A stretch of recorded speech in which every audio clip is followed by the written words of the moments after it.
My sister betrayed me and married my millionaire fiancé. 7 years later, she bragged she had it all. I smiled back, have you met my husband yet? You know when you're going to face something you fear, but you have a gut feeling that the universe is about to reveal a tremendous, unmistakable truth. That was me standing at my mother's burial, my heart heavy with grief, but a weird disturbing calm washed over me as I prepared for her entrance. 7 years. It's been 7 hard years since Eudora, my own sister, snatched Darius, my betrothed, millionaire, and the man I thought would be my entire future. I haven't seen one of them since that day. But when they eventually stepped in, Eudora flaunting that big diamond ring with her typical smug smile, she had no idea who was there to greet her. And believe me, the expression on her face when she discovered who I had married was priceless. My mother, Alara, was always the center of our family, the glue that held everything together. Growing up in a small house outside of Boston, Mom instilled in me the values of strength and dignity. Our bond was special. It just became deeper with each year. Even after I moved into my own apartment in downtown Boston and began my work as a marketing executive, I contacted her practically daily. She was my confidant, counsel, and biggest booster. So when Mom was diagnosed with stage 4 pancreatic cancer 8 months ago, my world completely disintegrated. Despite extensive therapies, we realized time was running out. But my mother faced it all with remarkable grace, more concerned with us than her own pain. Her final weeks were spent peacefully, surrounded by loved ones at the home where Mom raised us. She went away, clutching my hand and promising that I would find serenity in my life. 6 years previously, when I was 31, my life appeared to be great on paper. I had a career, friends, and a great apartment. But there was something missing. I worked 62-hour weeks and dated periodically, but nothing substantial ever happened. Then through my college buddy Alina, I met Darius Rowan at a charity event. Darius was engaging, charming, had great teeth, and exuded confidence that permeated the entire room. At 37 years old, he has become a self-made digital millionaire. He was exactly the type of success story that publications coveted. Our connection was instant. We both enjoyed art, traveling, and setting lofty goals. I contacted my mother after our first date, which took place at an expensive restaurant overlooking the water. "Mom," I exclaimed, "I've met someone special." Our romance took off. Weekend vacations to Martha's Vineyard, symphony performances and exclusive dinners. It became our routine. Darius was attentive and generous, constantly bringing lovely gifts and organizing elaborate dates. After 16 months he proposed with a 6-carat diamond ring over a private dinner on a yacht in Boston Harbor. I answered yes without second thought. My parents were overjoyed, particularly my mother. She quickly began picturing the ideal wedding. Darius had the resources to make any dream a reality, and Mom insisted we don't hold back. Then there was my younger sister, Eudora. We were only 2 years younger, yet our relationship had always been complex. Growing up, we were close, but there was always low-level competition. If I had anything, she wanted it. From toys to friends and attention. If I accomplished something, she had to match or even surpass it. Mom always attempted to keep the peace by giving each of us individual time. Regardless of our history, I chose Eudora as my maid of honor. Mom said it would bring us closer, and I wanted to believe that as adults, we had grown beyond juvenile jealousy. When I introduced Eudora to Darius during a family meal, she lavished him with praise. I spotted her caressing his arm while smiling at his quips, but I discounted it as Eudora's typical charming behavior. We hosted our engagement party at my parents' colonial-style home. Eudora assisted Mom with decorations such as hanging fairy lights and arranging flowers. Throughout the evening, I spotted her staring at Darius across the room, but when our gazes met, she would swiftly grin and raise her glass to me. Later that night, as the visitors were leaving, Mom approached me in the kitchen. "Wendy dear," she added, carefully arranging leftover appetizers. "I noticed Eudora seems quite taken with Darius." "She's just being friendly, Mom," I responded, washing champagne flutes. "Besides, she's dating that pharmaceutical rep, Edric." Mom nodded, but did not appear convinced. "Just be careful, honey. You know how your sister can get when she sees something she likes." I kissed her cheek, assuring her that everything was well. "We're adults now, Mom. Eudora's happy for me. I'm sure of it." Oh, how mistaken I was. How awful and devastatingly incorrect. 3 months before our wedding, I began to notice tiny changes in Darius. He started working later, frequently responding texts at unusual hours, always with the excuse of international clients. Our regular Friday date nights were regularly canceled owing to emergency meetings. When we were together, he appeared inattentive, continually checking his phone and giving just partial attention. More disturbing was how he began to criticize aspects of me that he had previously admired. My laughter was suddenly too loud in public. My favorite blue dress, which he had always liked, now made me appear washed out. Even my habit of reading before bed, which he had previously thought sweet, became bothersome due to the light keeping him awake. Meanwhile, Eudora began phoning more frequently, always inquiring about wedding details. "I just want everything to be perfect for my big sister," she'd add, even though Mom was doing the most of the organizing. Eudora even offered to assist with vendor meetings that I couldn't attend due to work responsibilities. Darius and I ate dinner at an upmarket Italian restaurant on a Thursday evening. He hardly made eye contact and responded to my work-related stories with one-word answers. When his phone rang for the 5th time, I had reached my limit. "Is there something more important going on elsewhere?" I inquired, attempting to maintain a pleasant tone despite my mounting displeasure. "Sorry, just work stuff," he said, placing his phone face down. "You know how it is before a product launch." Later in the week, when washing laundry, I detected a strange perfume on Darius's collar. It was flowery and thick, unlike the faint scent I wore. When confronted, Darius explained that he had spent the entire day in meetings with a potential investor, Wendy Mills, who appeared to be wearing strong perfume and embraced him farewell. The explanation appeared plausible. I wanted to believe him. I called my buddy Alina to convey my concerns about coffee the next morning. "Every relationship gets jittery before the wedding," Alina informed me as she stirred her cappuccino. "Parker and I fought constantly the month before our wedding, and now we've been married 5 years. But the knot in my gut refused to release." Mom saw my uneasiness at our weekly meal. "You seem distracted, sweetheart," she murmured, reaching across the table and touching my hand. "Wedding stress, or something else?" I mustered a smile. "Just finishing up the arrangements. Everything is fine." But everything was not fine. I began to exert more effort, wondering that perhaps I had been taking Darius for granted.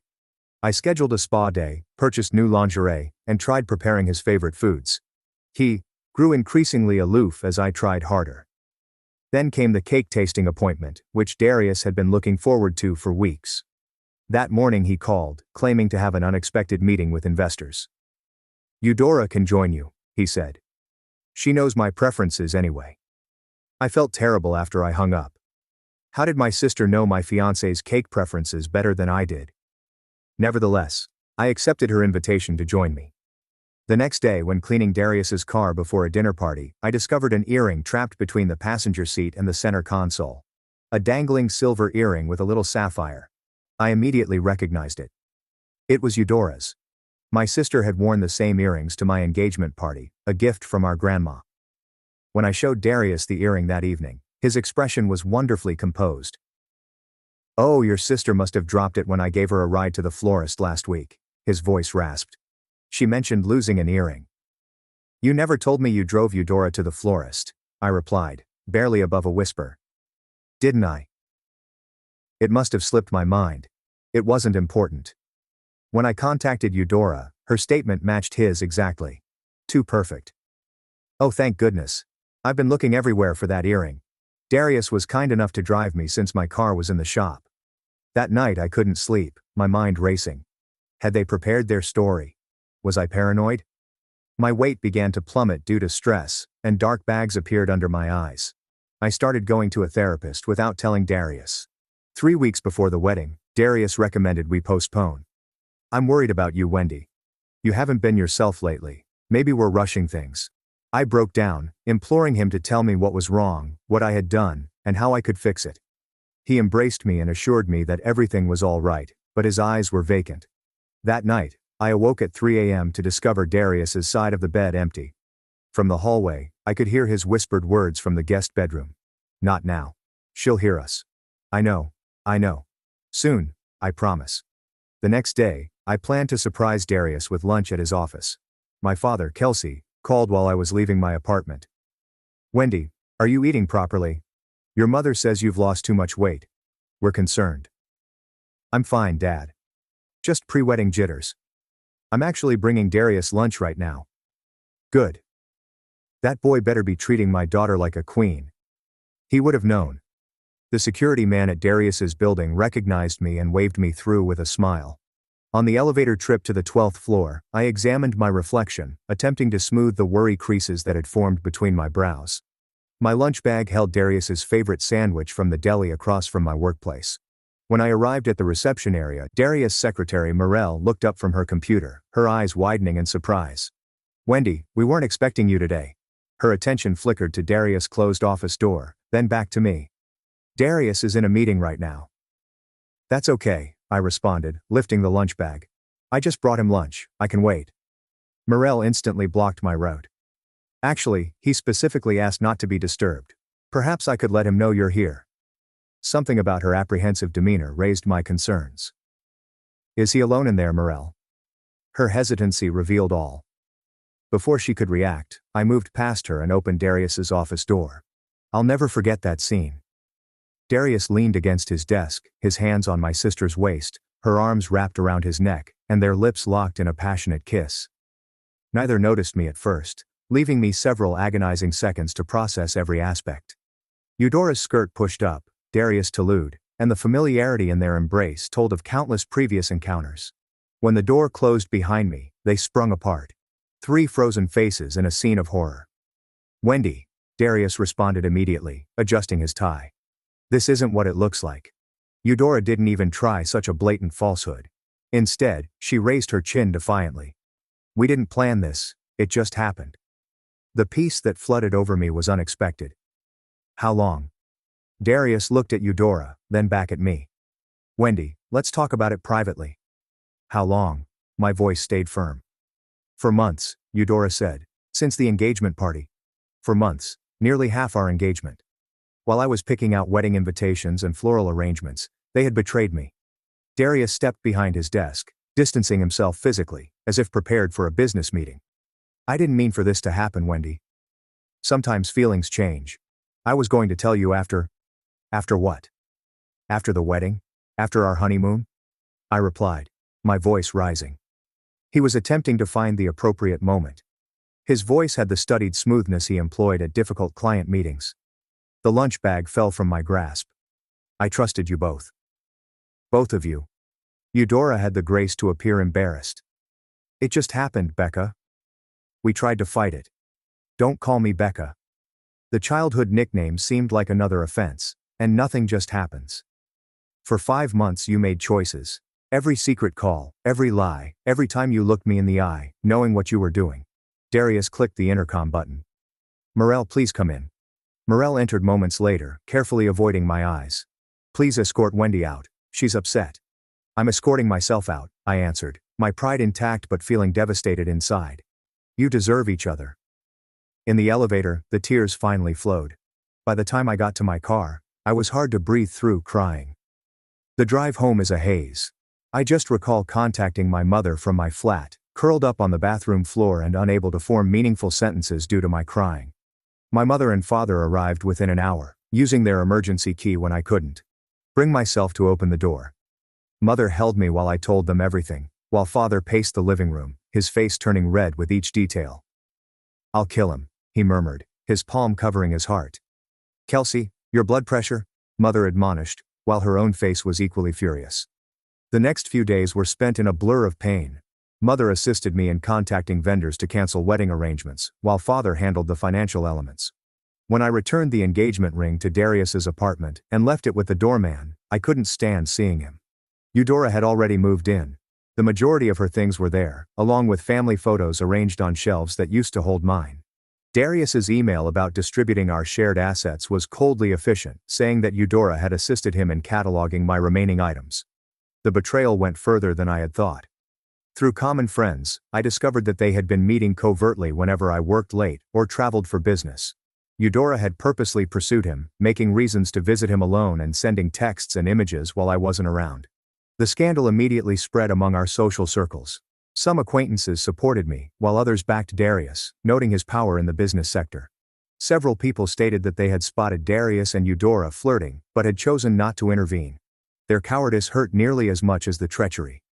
During those dark months, my mother became my lifeline. She gave me food when I couldn't eat, listened to my crying rants, and stayed the night when the loneliness got unbearable. She regularly attempted to arbitrate between Eudora and me, asking us both to family dinners that inevitably resulted in intense silence or bitter fights. Eudora snapped during one of these dinners when I refused to offer her the salt. "You always got everything first, Wendy. The grades, the job, the apartment. For once I got something before you did."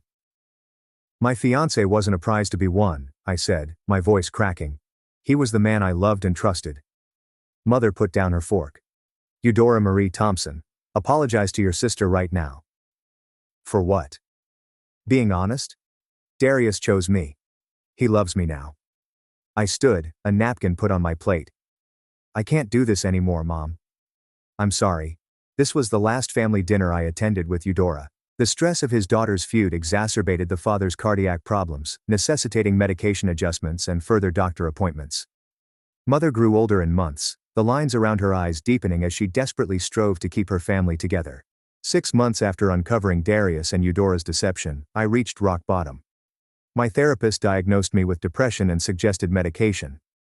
Work worsened as I struggled to focus, and I eventually lost a large client following a horrible presentation in which I burst into tears. My supervisor recommended a leave of absence, but I realized that staying in Boston, where memories lurked around every corner, would only exacerbate my pain. When a marketing director position arose at our Chicago branch, I applied right away. The interview went fairly well, with my need for change possibly translating as enthusiasm. 2 weeks later, I got the offer. My mother helped me pack my flat, meticulously wrapping photos and souvenirs in tissue paper. As we went through my possessions, determining what to retain and what to donate, she brought up the matter that loomed between us. "Will you ever consider forgiving Eudora?" she inquired, sealing a box with packing tape. I proceeded to fold sweaters without glancing up. "I don't know, Mom. Not now, maybe not ever. Forgiveness isn't about them deserving it," she explained quietly. "It's about freeing yourself." "I am freeing myself. I'm moving to Chicago." Mother sat alongside me on the bed and took my hands in hers. "Running away isn't the same as healing, sweetheart." Tears filled my eyes. "I need space to even begin to heal. Can you understand that?" She nodded and pulled me into a close hug. "Promise you'll call. Promise you won't shut us out completely." "I promise." Saying farewell to my parents was more difficult than I thought. Father held me for longer than usual, his voice rough and emotional. "You show them, kiddo. Build a life so good they'll choke on their regret." My first few weeks in Chicago were lonely and filled with doubt. My small apartment felt sterile and foreign. I worked long hours to avoid arriving home to empty rooms, eating takeaway at my desk, and falling asleep fatigued every night. Then came the news, which pushed the knife deeper. Mother called on Sunday morning, her voice hesitant. "Wendy, I feel you should hear this from me rather than social media. Eudora and Darius got married yesterday." Darius's business ties ensured coverage for the small civil ceremony, which was published in Boston Magazine's Society pages.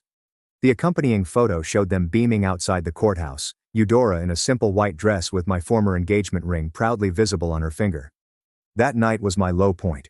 I drank one entire bottle of wine alone, went through old images of Darius and myself, and cried until my eyes swelled shut. I called in ill for work the next day, unable to face the world. But something changed during those lonely hours alone. As the early light trickled through my blinds, I made a decision. This would be the last day I let them control my happiness. I erased all images of Darius from my phone, blocked both him and Eudora on social media, and took a lengthy shower, picturing my pain dripping down the drain. At work, I refocused on my projects. My employer saw the shift and assigned me to larger clientele. I established a reputation for inventiveness and perseverance, winning respect in my new workplace. Maricel Rowan, our HR director, was my first genuine Chicago friend, and she introduced me to her book club. Through her, I met other ladies and gradually formed a social circle. Maricel repeatedly attempted to set me up on dates, but I declined each time. The idea of romantic vulnerability still unnerved me. 4 months after moving to Chicago, I was assigned to represent our company at a technology conference in San Francisco. On the second evening, I attended a business dinner with possible clients, where I sat next to Zevian Forrester, a tech investor and entrepreneur who had recently migrated from Seattle. Zevian differed from Darius in every way. Zevian was subtle and honest, whereas Darius had been flamboyant and appealing. His gentle assurance and thought-provoking questions pulled people in without demanding attention. When he spoke about his work, his enthusiasm was palpable, but never boastful. He asked for my card after dinner, and I handed it to him with no expectations. To my surprise, he emailed me the next morning and asked if I wanted to continue our discussion about digital marketing trends over coffee. Over the next 3 months, Zevian and I maintained professional communication. He sent clients to my agency, and I connected him to my Chicago business contacts. Maricel spotted our regular business meals and raised her eyebrows. "He likes you, Wendy," she explained. "And not just professionally." "We're just colleagues," I said. "Colleagues don't look at each other the way he looks at you." Zevian eventually invited me to supper at a place unrelated to work. I panicked and nearly canceled twice before forcing myself to go. I experienced a full-blown panic attack 20 minutes into our date, while we were discussing our favorite books. My hands shook, breathing got difficult, and tears filled my eyes. Rather than being ashamed or upset, Zevian sat with me and spoke gently until my breathing returned to normal. He drove me home with no pressure or inquiries. The next day, flowers arrived at my office with a letter saying, "No pressure, no expectations. I hope you're feeling better. Zevian." That evening, I called and told him everything about Darius and Eudora. He listened without interruption, then recounted his own story of heartache from a previous marriage, which ended when his wife left him for his business partner, taking half of their joint firm in the divorce. "Broken trust leaves scars," he remarked. "Anyone worth your time will understand that healing isn't linear." Over the next few months we began by laying the groundwork for our friendship. Zevian never asked for more than I could give, respecting my boundaries while remaining present. For our 5th date, he made dinner at his apartment, rather than taking me to a crowded restaurant, which could cause me worry. When terror flared up, he understood precisely how to help me get through it. For the first time since Darius, I began to believe that trust could be restored. 1 year after arriving to Chicago, I scarcely recognized myself. My promotion to senior marketing director came with a corner office that overlooked the river. My circle of friends had grown beyond Maricel to include a number of close confidants. And most strangely, I had fallen deeply in love with Zevian. Unlike Darius's flamboyant wooing, Zevian's love revealed itself in steady, thoughtful ways. He recalled minor details like my preference for oat milk in my coffee and the true crime podcasts I listened to. He honored my independence while providing unflinching support. Most significantly, he never compared myself to others or attempted to change me. I met Zevian's sister, Giselle, during her visit from Portland. We quickly bonded, swapping phone numbers and creating our own connection, independent of Zevian. She told me stories of their upbringing in Seattle, drawing a picture of the youngster who grew into the guy I fell in love with. My contact with my parents remained from a distance. I contacted Mother on a weekly basis, skillfully shifting the topic away from Eudora. Father periodically joined these talks, his gruff accent softening as he told me how happy he was of my new beginnings. I went twice that year, timing my visits when Eudora and Darius would be away. Mother offered occasional updates on them. Their marriage appeared ideal on social media, with Eudora uploading photographs of luxurious vacations and charity galas. Mother stated that they had purchased a large property on Beacon Hill and were undergoing substantial renovations. "Eudora occasionally inquires about you," Mother said during a phone call. "What do you tell her?" I inquired, stirring the pasta sauce on my burner. "That you're doing well, that you're building a new life." "Does she ever express regret?" Mother sighed. "In her way. She gets quiet when your name comes up." My therapy continued in Chicago, with my new therapist assisting me in processing the betrayal and establishing healthy relationship patterns. I learned how to identify my triggers and communicate effectively. The nightmares involving Darius and Eudora gradually faded. In June, Zevian surprised me with a weekend getaway to Michigan's wine region. We stayed at a lovely bed and breakfast surrounded by vineyards. We spent afternoons wine sampling and evenings viewing the sunset over Lake Michigan. For the first time in years, I felt entirely present and pleased, free of the weight of past betrayal. Zevian paused beneath a trellis covered in climbing roses on our final evening at the Chicago Botanic area, where we were strolling through an early summer blooming area. "Wendy," he replied, grabbing both of my hands in his. "This past year, knowing you has been the greatest gift of my life." When he knelt and pulled a ring box from his pocket, panic flashed briefly. Images from Darius' proposal threatened to eclipse this moment, but staring into Zevian's eyes, all I saw was sincerity and affection. "I'm not asking for an answer today," he continued, sensing my uncertainty. "I just want you to know that whenever you're ready, Whether that's tomorrow or next year, I'll be here. My eyes filled with tears, but not from fear or agony. Yes, I whispered. I'm ready now. The ring looked nothing like the extravagant diamond Darius had given me. A simple emerald with little diamonds on either side, delicate and subtle, much like our love. That night, I called my folks to tell them the news. Mother cried happy tears. He sounds wonderful, darling. When can we meet him? Soon, I assured. Very soon. We planned a small wedding for 30 guests at a historic Chicago venue. At Mother's request, I sent an invitation to Eudora, more as a gesture of healing than an expectation of attendance. Her reaction via email was quick and curt. Congratulations on the engagement. Unfortunately, Darius and I have other engagements on that day. Best wishes for the future. Mother was disappointed but not shocked. Give her time, Wendy. This is progress compared to where you both were. Our wedding day arrived, intimate and joyful, with my parents, new friends and Zevian's relatives there. Father carried me down the aisle, whispering, I haven't seen you this happy in years, kiddo. Zevian's vows reflected our journey. Wendy, I promise to remember that love is both strong and fragile, requiring care and commitment every day. I promise to be worthy of the trust you've given me, knowing how precious and hard-won that gift is. We established our lives together in Chicago, purchasing a brownstone and renovating it together. My career progressed, eventually leading to a vice president post. Zevian's investment firm expanded, focused on female-led technology startups. During a dinner with business associates, I learned something that connected the past and present. A venture capitalist acknowledged working with Darius years ago. Rowan. Yeah, he and Forrester had quite the rivalry in the angel investing space about 7 years back. Forrester backed the right startup. Rowan backed the competitor. Forrester's pick got acquired for millions. Rowan went bankrupt. Later that night, I asked Zevian about the relationship. I was going to tell you eventually, he confessed. I knew who you were when we met at that conference. Not the details of what happened, but that you had been engaged to Rowan. Why didn't you say anything? I wanted you to know me for me, not as someone connected to your past. I was not angry. Somehow the cosmic symmetry felt appropriate. 2 years into our marriage, we started trying for a baby.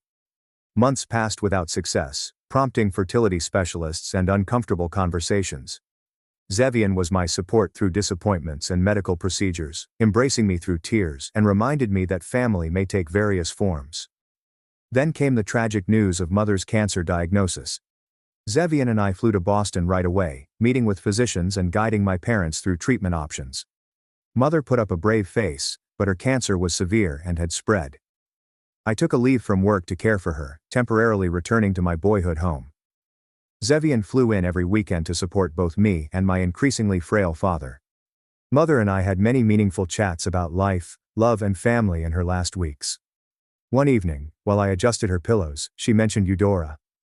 I wish you girls could find peace with each other, she murmured, her voice weak but determined. Life is too short for such distance between sisters. I know, Mom, I said, holding back tears. Promise me you'll try, Wendy. Not for her, but for yourself and maybe a little bit for your old mother. I promised, unsure if I could maintain it, but eager to give her peace. Mother died quietly 3 days later, with Zevian, father and I at her bedside. I immediately contacted Eudora, our first straight connection in years. Mom's gone, I remarked when she responded. Her quick inhale was the sole sound for long seconds. I'll be there in an hour, she finally stated, her voice breaking. We arrived at our parents' house and exchanged brief, awkward hugs before turning our focus to father and funeral arrangements. The real test would be during the funeral, where years of pain and hatred would collide with new sadness and Mother's ultimate desire. The morning of Mother's burial was dark and drizzling, fitting the solemn occasion. I stood in front of the mirror in my childhood bedroom, adjusting my black dress and wondering how I'd get through the day. Zevian stood behind me, attractive in his dark suit, and softly placed his hands on my shoulders. I'm right beside you today, he murmured, matching my gaze in the reflection. Whatever happens. Downstairs, Father sat at the kitchen table, staring at his untouched coffee. The preceding week had hollowed him out, and his lofty form bent in despair. At 72, he appeared to have aged a decade since Mother's diagnosis. Ready, Dad? I whispered softly, patting his shoulder. He nodded and rose slowly. Alara always said, funerals aren't for the dead, they're for the living. Never understood that until now. When we arrived, the funeral home had already filled up with extended family and friends. I stayed close to Father, greeting everyone with fake smiles and accepting condolences from individuals I scarcely knew. Cousins from California, Mother's college companion, and neighbors from my parents' 40-year house. You look just like Alara at your age, my great-aunt Cheryl murmured, caressing my cheek. She would be proud of the woman you've become. How have you been, dear? Mother asked her friend Junia. Alara mentioned you moved away. Chicago, was it? Yes, almost 5 years now, I said, not mentioning my sister's betrayal as the reason for the move. As I took Father to his place in the front row, Zevian on his opposite side, a murmur echoed across the crowd. I turned to see Eudora and Darius enter, prompting heads to turn and rumors to spread. Eudora wore an elegant black dress that accentuated her tiny frame, with diamond earrings reflecting the sun. Darius appeared uncomfortable in his nicely fitted suit, his arm around my sister's waist in a show of support. Her left hand was conspicuously placed on her pocketbook, making the huge diamond engagement ring and wedding band impossible to overlook. Father stiffened beside me. Kelsey, breathe, I said, frightened for his heart. They made their way ahead, pausing to chat with other attendees. I kept my gaze fixed on the enormous portrait of Mother displayed alongside her closed casket, her warm smile calming some of my nerves. They eventually reached the front. Eudora hugged Father, who returned it stiffly. Darius shook his hand and received merely a short nod in return. Wendy, Eudora remarked, turning to me with a look I couldn't read. It's been a long time. Yes, I said simply, not trusting myself to say more. Darius nodded hesitantly. Sorry for your loss. Xavian had moved away to speak with the funeral director, leaving me alone with them. Eudora took the opportunity. I need to speak with you privately, she explained, gesturing into a side room. Against my better judgment, I followed her, hoping to avoid a scene at Mother's burial. The small space only had a couple chairs and a box of tissues, which were plainly meant for mourners who needed private moments. Eudora closed the door behind us. Up close, I noticed small creases around her eyes that her expensive cosmetics couldn't hide. You look thin, she said, her gaze scrutinizing me. Grief does that, I answered plainly. She fiddled with her ring and twisted it around her finger. Darius and I bought a summer house on Cape Cod last month. 8 bedrooms, private beach access. We're considering starting a family soon. Darius's company just acquired 2 startups, and we're renovating the 3rd floor for a nursery. Congratulations, I murmured, my voice free of emotion. Is there something specific you wanted to discuss about the funeral arrangements? Her smile became harsh. I just thought you might want to know how well we're doing. Poor you, still alone at 38. I got the man, the money, and the mansion. The familiar pain flared quickly and then disappeared. 6 years ago, her remarks would have crushed me. Today they appeared sad and forlorn. I grinned genuinely. Have you met my husband yet?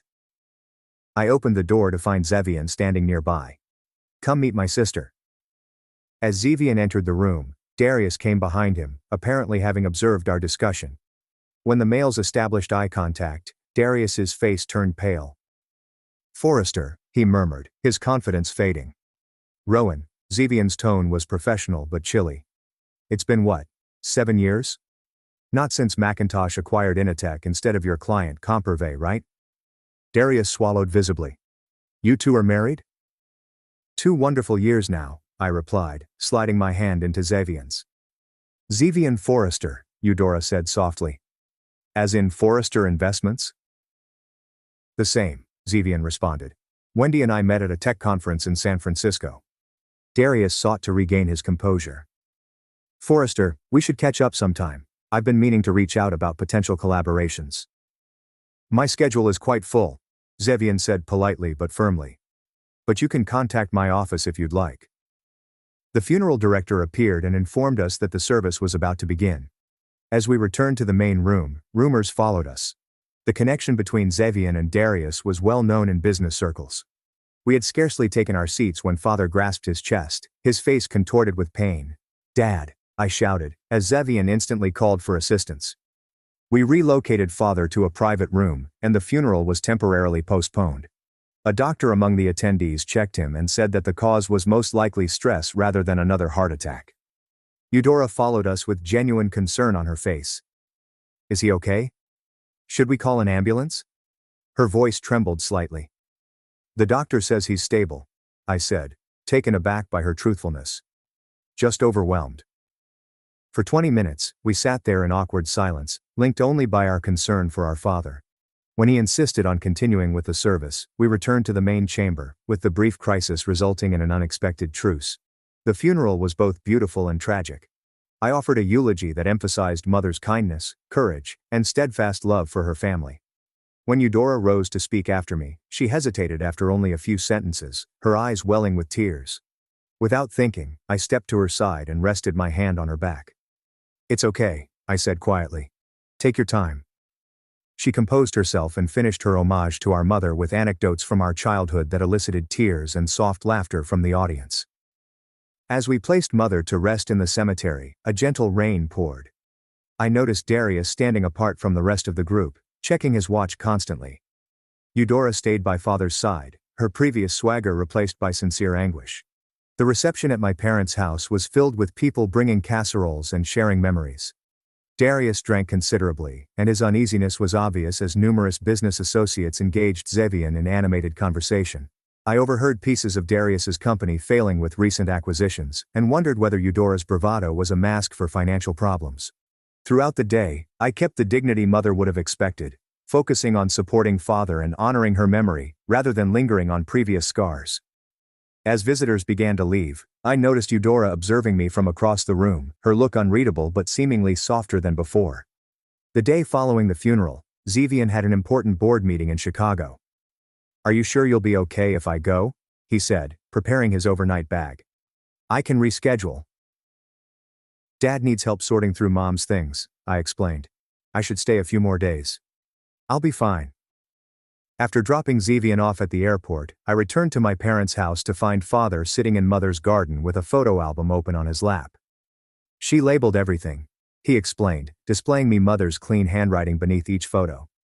Said someday we'd appreciate knowing who is who. That afternoon, I started the unpleasant chore of sorting through Mother's closet. Each dress evoked memories, the blue one from my college graduation, the flowery print she wore to Sunday brunches, and the exquisite gray she chose for my engagement celebration. I found myself talking to her while I worked, telling her about my life in Chicago, my job, and my happiness with Zevian. In her nightstand drawer, I noticed a soft leather-bound journal. Mother has kept a journal inside for the past 10 years. Many people addressed her daughters, her desire for our reunification, and her anguish about the schism between us. The last entry, dated only 2 weeks before her death, read, "My greatest regret is leaving with my girls still estranged. Alara always fixed things, but I couldn't fix this. I pray they find their way back to each other somehow."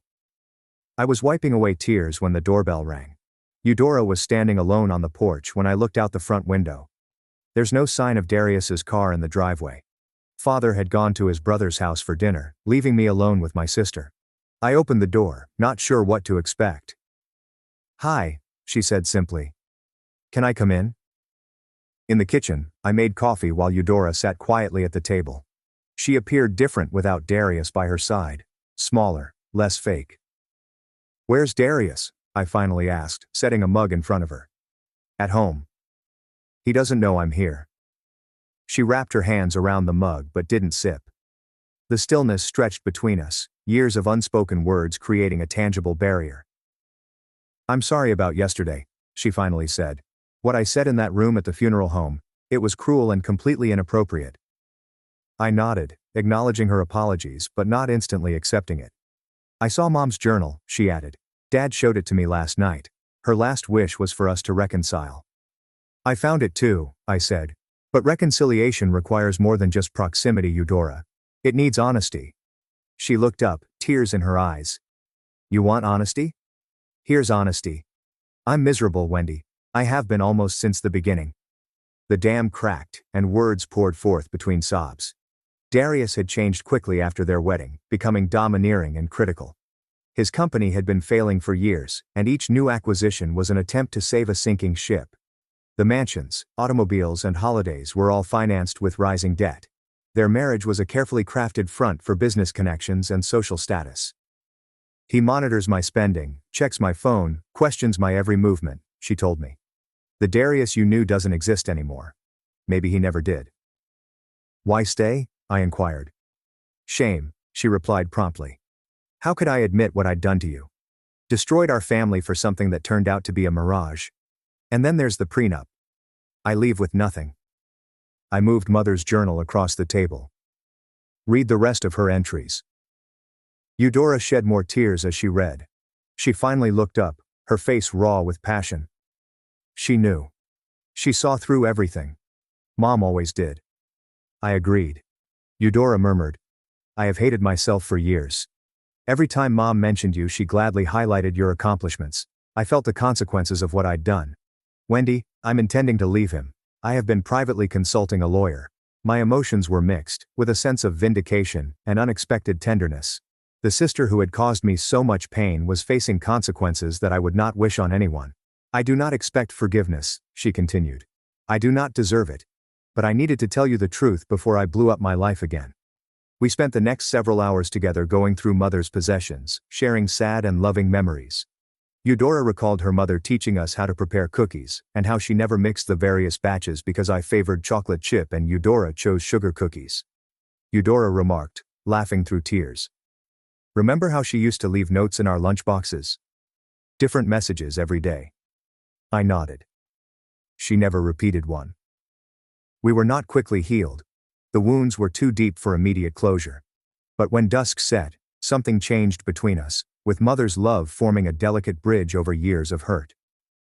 What will you do? I inquired as Eudora prepared to depart. File for divorce when my lawyer says the timing is right. Rent a small apartment, start over. She was standing at the entrance. What about you? Will you go back to Chicago? Yes, my life is there now with Zevian.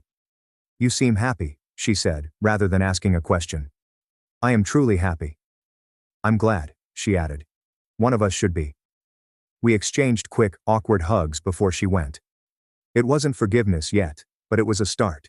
Back in Chicago, I settled into life with Zevian R. Brownstone and a fulfilling career. 6 months after my mother's passing, I learned I was pregnant. After years of trying, the mother's elation was tinged by regret, knowing she would not be able to meet her grandchild. But I sensed her presence at peaceful moments. Eudora and I maintained careful touch via phone calls. She had filed for divorce and relocated to a modest apartment, working at a tiny marketing agency. The gossip and censure she encountered in Boston's social circles were difficult, but she appeared determined to rebuild authentically. The route that brought me here was not one I would have chosen. Losing Darius looked to be the end of my world, but it was actually the start of a far better one. With Zevian, I discovered not just love, but also partnership, respect, and unfailing support. His success never overwhelmed mine, rather, it complemented it, and we grew stronger together. Mother had been correct in stating that forgiveness is for ourselves, rather than others. The weight of wrath and bitterness had gradually lifted, allowing me to see my past clearly, and my future with optimism. Although the wounds lingered, they no longer defined me.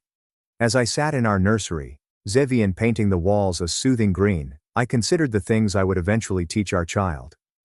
How loss can lead to finding. How endings make space for new beginnings. How our most difficult experiences frequently lead us to our real path. My life had become richer and more authentic than I could have dreamed during those sad days 6 years ago. Not because of the betrayal, but because it forced me to rebuild with greater insight and aim.